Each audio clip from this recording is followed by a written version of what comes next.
म्हणजे आपण जर म्हणालो की सुसाईडचा एक काही मिनिटांचा किंवा काही तासांचा स्पॅन असेल, पण जो व्यक्ती पत्रावर पत्र लिहितोय, 17-18 पान लिहितोय, त्याला कमीत कमी 3-4 तास तर लागले असतील किंवा एक रात्र गेली असेल. त्या तो व्यक्ती ते पत्र लिहितोय भरपूर, त्याच्या आयुष्यात काय घडलं काय नाही, कशामुळे तो आत्महत्या करतोय, त्याची स्वप्न काय होते फॅमिलीबद्दल, मुलाबाळांबद्दल, किंवा खूप सारं तो बंच ऑफ पेपर्स तो लिहितो, तरी सुद्धा त्याच्या मनात तो विचार जात नाहीये.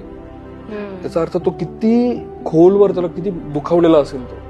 म्हणजे माणूस सुसाईड का करतो की त्याला जे त्यांनी शेवटी व्यक्त केले ते त्याला कधी व्यक्त होता आला नाही किंवा ती जागाच मिळाली, आउटलेट नाही मिळाली. मग सुसाईड करणाऱ्या व्यक्तीला काहीतरी वेदना असते, मग तो गिल्ट असतो काहीतरी की मी हे चुकीचं केलं यार, किंवा एखादी लाज वाटेल अशी अपमानास्पद गोष्ट असते की जी कोणाला सांगू शकत नाही, जी घडली माझ्याकडून, किंवा अपराधपणाची भावना असते की माझ्या आई वडिलांचा घटस्फोट झाला, याला मीच जबाबदार, कुठली असू शकते, मी पती म्हणून अपयशी ठरलो. ह्या ज्या पेन असतात प्रत्येक माणसाच्या मनामध्ये, त्या पेनला आउटलेट मिळणं गरजेचं असतं. आणि पुन्हा एकदा तिथंच आहे की आपल्याला लहानपणापासून असं का बरं शिकवलं जाते की बेटा तुझ्यापेक्षा काही महत्वाचं नाही,